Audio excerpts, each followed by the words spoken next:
હોલિકા દહનની રાખના આ 11 ઉપાયો કરવાથી ધન સંબંધિત પરેશાની દૂર થાય છે અને ઘરમાં થાય છે માતા લક્ષ્મીનો વાસ. અને તાંત્રિક ક્રિયાઓથી બચવા માટે, નજર દોષમાંથી મુક્તિ મેળવવા માટે જરૂરથી કરવા 11 ઉપાયો. આ વર્ષ 24 તારીખે હોળી પ્રગટાવવામાં આવશે. હોળીને પાપ સામે પુણ્યના વિજયના તહેવાર તરીકે માનવામાં આવે છે.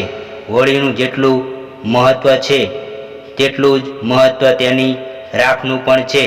હોળીની રાખ જીવનમાં મોટો બદલાવ લાવી શકે છે. પાપ પર પુણ્યના વિજયનું પ્રતીક એટલે હોળી.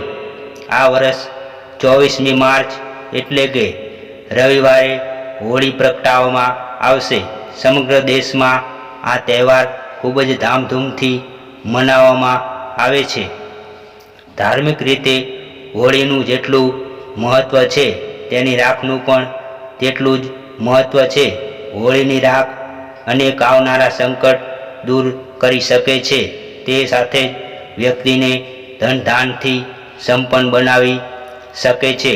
હોળી નકારાત્મક શક્તિઓનો પ્રભાવ ઓછો કરે છે તેવી માન્યતા પણ છે. તમામ હિન્દુ ઘરમાં હોળીની પૂજા કરવાની પરંપરા છે.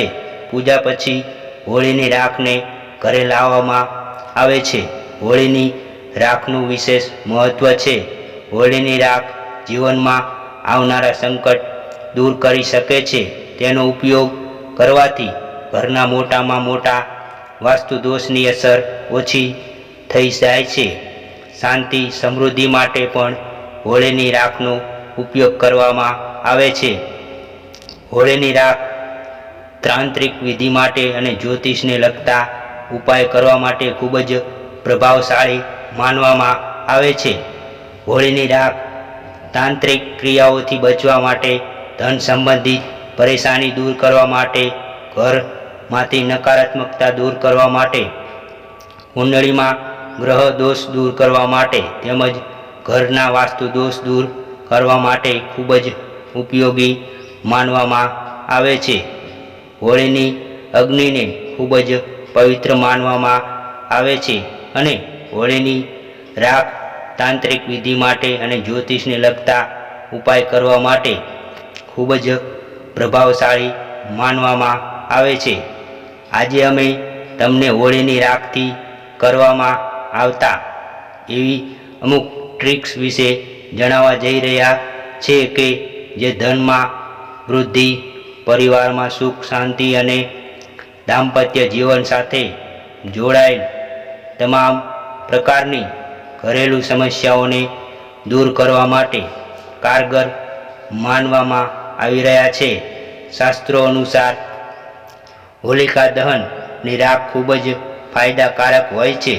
આ રાખથી કેટલાક ખાસ ઉપાયો કરવાથી વ્યક્તિનું ભાગ્ય ચમકી જાય છે અને માતા લક્ષ્મી તેના પર મહેરબાન થાય છે. જાણો કયા છે આ 11 ઉપાય. 1. તાંત્રિક ક્રિયાઓથી બચવા માટે.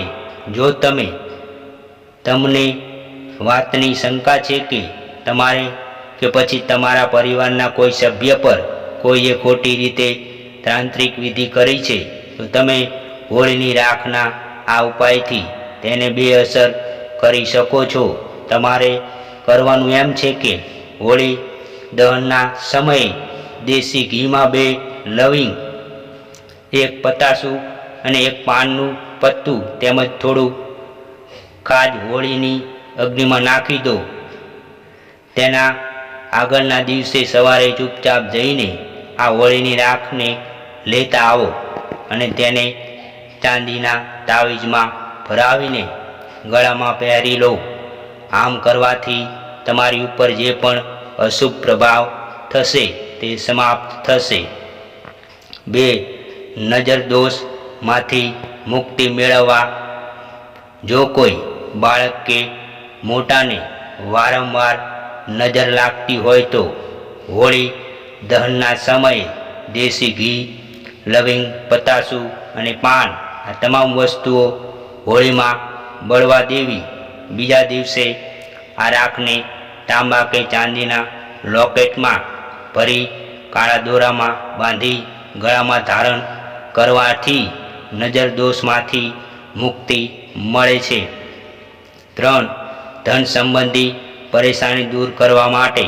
જો તમને કામ ધંધામાં સતત નુકસાન થઈ રહ્યું છે કે પછી તમને સતત આર્થિક તંગીનો સામનો કરવો પડી રહ્યો છે તો આ ટ્રિક્સને અજમાવો. તમારે હોળી પ્રગટાવતા સ્થળ પર દાડમની કલમથી એ વ્યક્તિનું નામ લખી દો અને પછી તેના પર લીલો ગુલાબ નાખી દો. પછી જ્યારે હોળી દહન થઈ જાય તો તેને સ્થળની રાખને વહેતા પાણીમાં પ્રવાહિત કરી દો. આમ કરવાથી તમારા પૈસાની સમસ્યા ખતમ થઈ જશે. 4. ઘરમાંથી નકારાત્મકતા દૂર કરવા માટે. જો તમને એવું લાગી રહ્યું છે કે તમારા ઘરમાં લાંબા સમય પછી કાંઈ પણ સારું થઈ રહ્યું નથી કે પછી કોઈ પણ કામનું શુભ પરિણામ મળી રહ્યા નથી તો આ ટ્રીક અજમાવી શકાય છે. તમારે હોળીની રાખને ઘરે લાવીને તેમાં રહી અને મીઠાનો ગાંગડો નાખીને તેને ઘરના કોઈ ખૂણામાં ચોખ્ખા સ્થળ પર મૂકી દો. આમ કરવાથી તમને ટૂંક સમયમાં સારા દિવસો જોવા મળશે. 5. કુંડળીમાં ગ્રહ દોષ દૂર કરવા માટે. જો તમારી કુંડળીમાં કોઈ ગ્રહ દોષ હોય તો તમે હોળીના દહન સમયે દેશી ઘીમાં 2 લવિંગ, 1 પતાસું, 1 પાન હોળીની આગમાં નાખી દેવું અને બીજા દિવસે આ હોળીની રાખ ઠંડી પડ્યા બાદ લઈ સ્વાર્થ સિદ્ધિ યોગમાં શુદ્ધ કરી જળમાં પ્રવાહિત કરી દેવું અને તે પાણી શિવલિંગ પર અભિષેક કરો. મહાદેવને પ્રાર્થના કરો કે બધાનું કલ્યાણ થાય તો તમારી તમામ સમસ્યાઓ દૂર થશે. 6. જો પતિ બીજી સ્ત્રીના સંગમાં હોય. જો કોઈ સ્ત્રી બીજી સ્ત્રીના સંપર્કમાં હોય તો ઉપરોક્ત સામગ્રી અર્પણ કર્યા બાદ 7 વખત હોળીની જ્વાળામાં પ્રદક્ષિણા કરવી. પરિક્રમા કરતી વખતે 1 ગોમતી ચક્ર પોતાના પતિનું નામ લઈ આગમાં નાખવું. આમ કરવાથી સ્ત્રીનો પતિ એની પાસે પાછો આવી જાય છે. 7. વાસ્તુ દોષના નિવારણ માટે. હોળી દહનના આગલા દિવસે તમે પોતાના ઈષ્ટદેવને ગુલાબ અર્પણ કરો અને પોતાના ઘરના ઈશાન કોણ પર પૂજન કરી ગુલાબ ચડાવો. આ ઉપાય કરવાથી તમારા ઘરનો વાસ્તુ દોષ ખતમ થાય છે. ભયમાંથી મુક્તિ. જો કોઈ વ્યક્તિ પર ભયની છાયા હોય તો હોળી પર 1 નારિયેળ, 1 જોડી લવિંગ અને પીળી સરસવ આ બધી જ વસ્તુઓ લઈ પીડિત વ્યક્તિની ઉપરથી 21 વખત ઉતારી અગ્નિમાં નાખી દેવી, જેનાથી દુષ્પ્રભાવ ખતમ થાય છે. 8. આપેલું ધન પાછું મેળવવા. જો કોઈ વ્યક્તિ આપેલું ધન પાછું ન આપી રહ્યો હોય તો તમે હોળી દહનના સ્થાને દાડમની લાકડી પર તેનું નામ લખી હોળિકા માતાથી પોતાના ધન પાછું મેળવવાનું નિવેદન કરતા તેના નામ પર ગુલાબ છાંટો. આ ઉપાયથી તમારું ધન પાછું મળી જશે. 9. દુશ્મનાવટ ખતમ કરવા.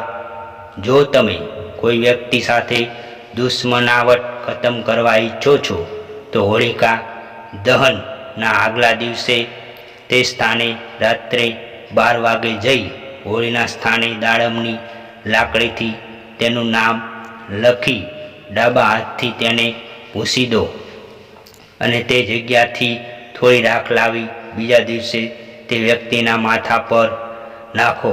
આમ કરવાથી તે વ્યક્તિ સાથે દુશ્મનાવટ ખતમ થાય છે. 10.